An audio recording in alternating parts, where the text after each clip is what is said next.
Movie की शुरुआत वहीं से होती है जब एंटमैन 2 में जेनेट क्वांटम रियल में फंसी होती है और तभी जेनेट देखती है कि क्वांटम रियल में एक और शिप क्रैश कर रही है। वो उस शिप को चेक करने आगे चली जाती है। तभी एक क्रेचर उस पर हमला कर देता है। वो उस क्रेचर से लड़ रही होती है कि तभी एक लेजर बीम पीछे से आके उस क्रेचर को खत्म कर देती है। जेनेट जब चौंक के पीछे देखती है तो वहाँ उसे एक और आदमी दिखाई देता है और वो जेनेट से पूछता है कि ये कौन सी जगह है। असल में वो आदमी कोई और नहीं, कैंग द कॉन्करर था, जो उस क्वांटम रियल में आके फंस जाता है। सीन शिफ्ट होता है प्रेजेंट टाइम के सैन फ्रांसिस्को में, जहां स्कॉट लैंग अपनी जिंदगी काफी मजे से जी रहा होता है। स्कॉट लैंग एक सेलिब्रिटी बन चुका है और वो बहुत पॉपुलर है क्योंकि वो अब एक एवेंजर है जिसने एवेंजर्स के साथ मिलकर दुनिया को बचाया था। उसकी पार्टनर होप अब पिम वैन डायन नाम की कंपनी चलाती है जिसमें वो पिम पार्टिकल का इस्तेमाल दुनिया के अच्छे भविष्य के लिए करती है। स्कॉट ने भी अपनी एक किताब लिखी थी जिसका नाम है look out for the little guy, और वो पढ़ के लोगों को सुना रहा होता है कि तभी उसे जेल से फोन आती है कि उसकी बेटी केसी को पुलिस ने अरेस्ट कर लिया है। स्कॉट पुलिस स्टेशन जाता है जहाँ उसे पूछताछ करने पर उसे पता चलता है कि उसकी बेटी को इसीलिए अरेस्ट किया गया था क्योंकि उसने होमलेस लोगों को बचाने के लिए पुलिस के ऊपर हमला कर दिया था और पिम पार्टिकल का भी इस्तेमाल किया था। स्कॉट अपनी बेटी को जेल से छुड़ा लेता है। अब होप, स्कॉट और केसी साथ में घर जा रहे होते हैं। तभी बातों बातों में स्कॉट को पता चलता है कि उसकी बेटी केसी के पास भी एक एंटमैन का सूट है। फिर तीनों घर पहुंच जाते हैं जहाँ हैंक पिम स्कॉट को बताता है कि उसने चींटियों पर काफी एक्सपेरिमेंट के बाद उनको इतना एडवांस और इंटेलिजेंट बना दिया कि वो हैंक पिम के रिसर्च में भी उसकी मदद करते हैं। तभी केसी सभी को बताती है कि उसने एक ऐसा डिवाइस बनाया है जिसकी मदद से वो क्वांटम रियल के बारे में और जानकारी जुटा सकते हैं। तभी जेनेट सबसे कहती है कि क्वांटम रियल सच में बहुत ही खतरनाक है, लेकिन केसी डिवाइस को एक्टिव कर देती है। जब स्कॉट पूछता है कि ये डिवाइस कैसे काम करता है तो केसी बताती है कि यह डिवाइस टू वे रेडियो की तरह काम करता है, जो वहाँ सिग्नल भेजेगा, डाटा कलेक्ट करेगा,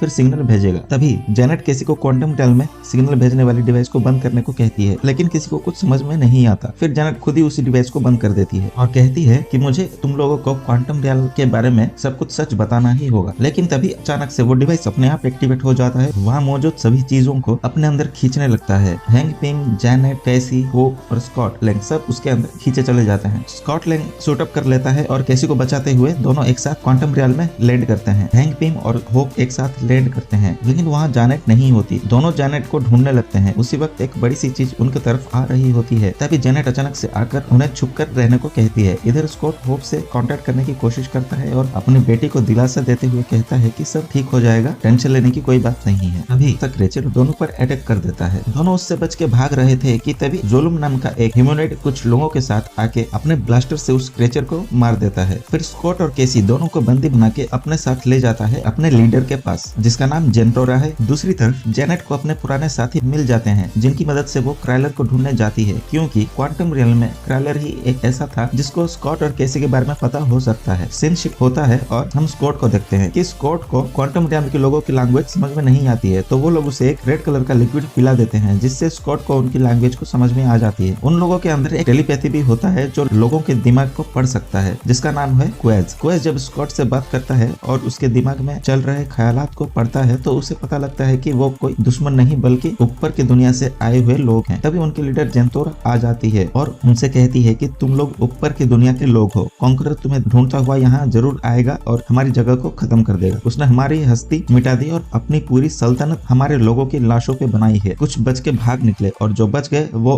अभी भी लड़ रहे हैं। दूसरी तरफ जेनेट, हैंक और होप खुफिया दरवाजे से सीक्रेट जगह ले जाती है जो एक बार टाइप का है जहाँ कई सारे डिफरेंट काइंड के एलियंस प्रजातियां अपनी फैमिली के साथ एंजॉय कर रही होती है। वहाँ जेनेट बार टेंडर से एक ड्रिंक मांगती है जिससे पीने के बाद होप और हैंक को भी वहाँ की लैंग्वेज समझ में आने लगती है। जेनेट अपने एक पुराने दोस्त की मदद से क्राइलर को वहाँ बुलवाती है। फिर थोड़ी देर इंतजार के बाद शिप में क्राइलर आ जाता है। फिर जेनेट क्राइलर से मिलती है और स्कॉट और किसी के बारे में पूछती है। क्राइलर दिखने में इंसान की तरह होता है लेकिन वो क्वांटम रियल का ही एलियन है। जब जेनेट क्वांटम रियल में फंसी थी तब उसी ने क्राइलर के साथ मिलकर ही कैंग के खिलाफ जंग कर दी थी और वहाँ की बागी बन गई थी। क्राइलर जेनेट से पूछता है कि तुम वापस क्यों आई जबकि तुम हमें छोड़ के चली गई थी। और क्राइलर बताता है कि उसने कैंग के साथ हाथ मिला लिया है और उसे तुम्हारे और तुम्हारे दोस्तों का आने का खबर है, इसलिए उसे अपना शिकारी मोरक्को भेजा है।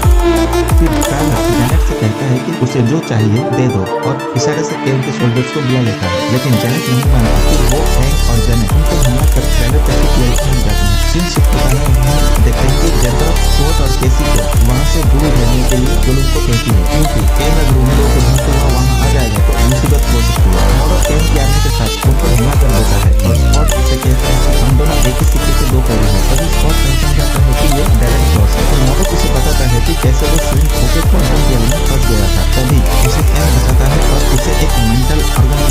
एनर्जी कोर के लिए बना देता है। यही से उसका नाम मॉडक होता है। मॉडक केसी और स्कॉट को बंदी बनाकर ले जाता है। दूसरी तरफ जेनेट हैंक और होप को कैंग के बारे में अपनी सारी सच्चाई बता देती है कि कैसे वो कैंग से मिली और कैंग ने उसे क्वांटम रियल्म से बाहर निकलने के लिए वादा किया और उसके पास एक एडवांस शिप होता है जिसकी मदद से वो किसी भी टाइमलाइन में जा सकता है, मल्टीवर्स में जा सकता है, किसी भी यूनिवर्स में जा सकता है, जिसको एक्टिव करने के लिए उसके एनर्जी कोर को रिचार्ज करना पड़ेगा। वो दोनों सालों मेहनत करने के बाद उस एनर्जी कोर को बना लेते हैं। कैंग की एडवांस शिप जो न्यूरोकाइनेटिक है, इसका मतलब वो शिप उसके दिमाग से जुड़ा है, ठीक रामायण में मौजूद रावण के पुस्तक रामायण की तरह। और उसके एडवांस शिप को जेनेट जैसे छूती है। उसे भूजन आता है कि कैंग कितना बहरम और खतरनाक है। उसने कई सारी दुनिया को तबाह कर दिया, समय रेखा को मिटा दिया और फिर वो आगे बताते हैं कि कैंग यहाँ भटक के नहीं आया, बल्कि उसे दुनिया से निकल करके यहाँ कैद किया गया और वो मेरी मदद से यहाँ से निकल रहा था। लेकिन मैं ऐसा होने नहीं हुआ और एनर्जी कोर को 18 पार्टिकल से इतना बड़ा कर दिया कि अब कैंग एनर्जी कोर का इस्तेमाल नहीं कर सकता और एनर्जी कोर कैद हो गया।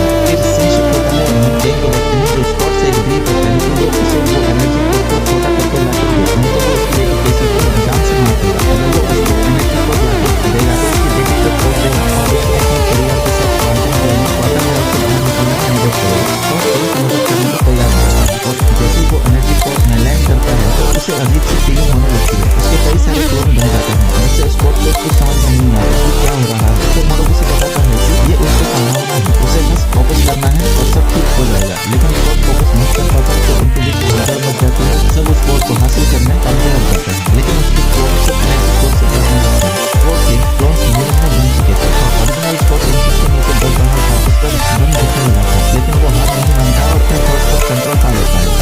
उसके चालक उसकी मदद करते हैं और एक दूसरे के साथ जुड़कर ब्रिज बनाकर स्कॉट को एनर्जी कोर तक पहुंचाने में उसकी मदद करते हैं। स्कॉट 3 पार्टिकल से उस कोर को पूरा करने की कोशिश करता है, लेकिन एनर्जी का पावर इतना ज्यादा होता है कि 3 पार्टिकल फेल हो जाता है और एंटमैन का बैलेंस बिगड़ने से वो नीचे गिरने लगता है। तभी होप को स्कॉट का सिग्नल मिल जाता है और वो उसकी मदद करने के लिए आ जाती है। फिर उसकी भी मिलियंस में क्लोन बन जाते हैं, लेकिन होप उस सभी वेरिएंट्स पर ध्यान नहीं देती। स्कॉट और होप दोनों मिलकर उस एनर्जी कोर को 3 पार्टिकल से छोटा कर उसे हासिल कर लेते हैं। जेनेट वहां आ जाती है और स्कॉट से एनर्जी कोर मांगती है, लेकिन स्कॉट जेनेट को कोर नहीं देता। कैसी कैंग के कब्जे में होती है। कैंग जबरदस्ती एनर्जी कोर उससे छीन लेता है। इधर मॉडक और हैंक पिम आमने सामने आ जाते हैं और उन दोनों के बीच फाइट हो जाती है और मॉडक हैंक की शिप को क्रैश कर देता है। दूसरी तरफ एंटमैन और वास्प ने भी कैंग पर हमला कर दिया था, लेकिन कैंग उन दोनों को एक चुटकी से दूर फेंक देता है और एक पोर्टल ओपन करके जेनेट को वहां से अपने टावर में ले जाता है। जेनेट से सवाल करता है कि जब तुमने मेरे दिमाग में झांका क्या देखा, तो जेनेट बताती है कि एक मॉन्स्टर जो खुद को भगवान समझता है, समय रेखा को बर्बाद कर देता है, सबकी जिंदगी के साथ खेलता है। फिर कैंग जेनेट से कहता है कि हाँ मैंने किया, क्योंकि मेरे वेरिएंट्स जो मल्टीवर्स में हर जगह वक्त के साथ खेलते रहे, जिससे कि ब्रह्मांड में अशांति हो गई और हर यूनिवर्स आपस में कोलाइड करने लगे, जिससे इंकर्जन होने लगा। मल्टीवर्स तबाह हो रहा था, इसलिए मैंने कमांड संभाली और पूरे यूनिवर्स में और अपने सारे वेरिएंट्स को मार डाला। कई ट्रिलियंस लोगों को भी मार डाला, लेकिन इससे कोई फर्क नहीं पड़ता। कैंग कहता है कि वो उन सबको टाइमलाइन से मिटा देगा जो उसके रास्ते में आएंगे। कैंग और जेनेट आपस में काफी बहस कर रहे थे और फिर कैसी डार्क रेटिंग कर वहां से भाग जाए। चीटियों के अनुसार स्कॉट और होप से मिलता है। तो क्वांटम रियल में चीटियों को देखकर हैरान हो जाता है, क्योंकि वो चीटियां पहले से ज्यादा एडवांस और इंटेलिजेंट हो चुकी थी। हैंक पिम बताता है कि चीटियां जब क्वांटम रियल में आती है ऐसे टाइम चेंजिंग फील्ड में से गुजरे तो हम एक दिन में हजारों साल जीकर आए हैं, जहाँ इन्होंने अपने नॉलेज से साइंस को इतना एडवांस लेवल पर पहुंचा दिया जिसका बिना क्लोज भी नहीं हो सकता और मुझे ढूंढते हुए यहाँ तक आ गए। तो वो चीटियां हैंक पिम के फ्लैश को कुछ करना ठीक कर देती हैं और वो तीनों कैसी को बचाना कैसी टावर की तरफ निकल सकते हैं। सिंशिप होता है और हम देखते हैं कि कैसी गार्ड से फाइट कर जेंटोरा को जेल से छुड़ा लेती है। जेंटोरा कैसी से कहती है कि हमें उन सबको मैसेज पहुंचाना होगा ताकि सब मिलकर कैंग पर हमला करें तो उसे रोक सकते हैं। इधर कैंग होलोग्राम के जरिए अपने आर्मी को तैयार कर रहा होता है मल्टीवर्स पर कॉन्कर करने के लिए, ताकि वो उन सबसे बदला ले सके जिन्होंने उसे बेदखल किया था। कि तभी अचानक कैसी कैंग के कंट्रोल रूम में घुसकर उसके सिस्टम को हैक कर सभी सिविलियंस को मोटिवेट करती है कि सब एक साथ मिलकर कैंग को रोक सकते हैं। ये सब कैंग देख के कैसी को मारने के लिए मॉडक को भेज देता है। दूसरी तरफ कैसी और जेंटोरा मिलकर उन सबको जेल से छुड़ाते हैं जिनको कैंग ने बंदी बना के रखा था। तभी वहाँ मॉडक आ जाता है और कैसी पर हमला कर देता है। कैसी मॉडक से बचते हुए वहाँ से निकल जाती है। सीन शिफ्ट होता है और कैंग एनर्जी कोर को एक्टिव कर उसकी शिप को लॉन्च कर देता है और क्वांटम रियल्म से बाहर जाने की तैयारी करता है। एटम अपना साइज बढ़ाकर तबाही मचाने लगता है। बस भी एटम के साथ उनके शिप को डिस्ट्रॉय करती है। कैंग की आर्मी एटम पर हमला कर देती है, लेकिन कैंग की आर्मी बहुत बड़ी थी और एटम के ऊपर भारी पड़ रही थी। तभी वहाँ के सिविलियंस और जेंटोरा की कोर कैंग की आर्मी पर हमला कर देते हैं। जेंटोरा ने अपनी आर्मी को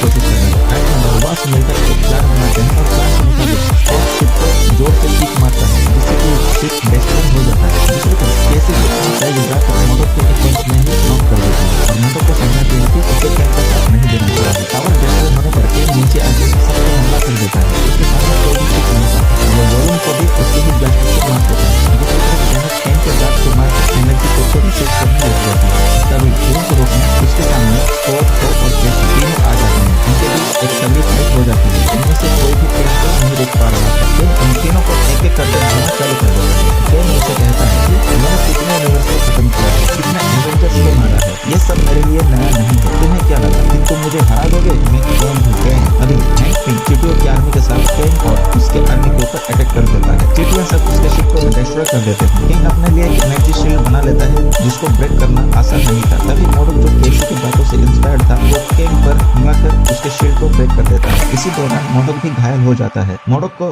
देखने स्कॉट, हैंक पिम और होप उसके पास आते हैं। मोडोक अपनी आखिरी सांस लेते हुए स्कॉट से कहता है कि मैंने तुम्हें हमेशा अपना भाई माना है और मरूंगा तो एवेंजर्स की तरह ही मरूंगा। स्कॉट उसकी बातों को सीरियस नहीं लेता। मोडोक का दी एंड हो जाता है। सीन शिफ्ट होता है। हम जेनेट को देखते हैं जो एनर्जी कोर को रिस्टोर करके पोर्टल बना देती है और सबको कहती है कि टाइम बहुत कम है, हमें जल्दी निकलना होगा। सबसे पहले हैंक पिम, फिर जेनेट और होप पोर्टल के उस पार चले जाते हैं। लेकिन जैसे ही केसी और स्कॉट जाने वाले होते हैं तभी केन उन पर हमला कर देता है। स्कॉट अपने बेटी केसी को धक्का देकर पोर्टल के उस पर भेज देता है और केन से फाइट करने लग जाता है। टीम के साथ हैंड टू हैंड कॉम्बैट में एंटमैन टिक नहीं पा रहा था। स्कॉट केन से कहता है कि मैं भले हार जाऊंगा लेकिन तुझे जीतना नहीं दूंगा और स्कॉट पिन पार्टिकल को कोर पे दे मारता है जिससे कि एनर्जी को डिस्ट्रॉय होने लगती है। कोर को डिस्ट्रॉय होता देख केन जल्दी से पोर्टल के उस पर जाने की कोशिश करता है कि तभी होप उस पर अटैक कर देती है और लगातार उस पर अटैक करती है जिससे कि केन एनर्जी कोर में जाकर फंस जाता है और कोर के साथ डिस्ट्रॉय हो जाता है। टीम को हराने की खुशी में होप और स्कॉट आपस में गले लग जाते हैं। पोर्टल बंद हो चुका था। स्कॉट और होप देखते हैं कि क्वांटम रियलिटी के नागरिक पर खुश हैं क्योंकि कहीं डर नहीं है। इधर केसी कुछ जुगाड़ जुगाड़ करके पोर्टल को फिर से ओपन करके स्कॉट और होप को ट्रैक करके वापस पोर्टल के इस पार ले आते हैं। अगले दिन हम देखते हैं कि स्कॉट अपनी लाइफ को काफी एंजॉय कर रहा है। उसे इस बात की ज्यादा खुशी है कि उसने गैंग जैसे स्पेस की ज्वाइन कर दी और बाहर आने से रोक दिया। तभी उसे केन की सही बात याद आती है कि केन है कि अगर वो बाहर नहीं आया तो सब तबाह हो जाएगा। तभी उसको घबरा जाता है कि मेरी वजह से सब मारे जाएंगे। ये मैंने क्या कर दिया? फिर उसे लगता है कि परफेक्ट ही पता है, इसीलिए बिना किसी टेंशन के घर चले जाता है और शाम को एक होटल में केसी के लिए सरप्राइज बर्थडे पार्टी ऑर्गेनाइज करता है क्योंकि केसी का लास्ट बर्थडे मिस कर दिया था। और इसी तरह इस फिल्म की हैप्पी एंडिंग हो जाती है। लेकिन इसका पोस्ट क्रेडिट और मिड क्रेडिट सीन थोड़ा सस्पेंस क्रिएट करता है जिससे हम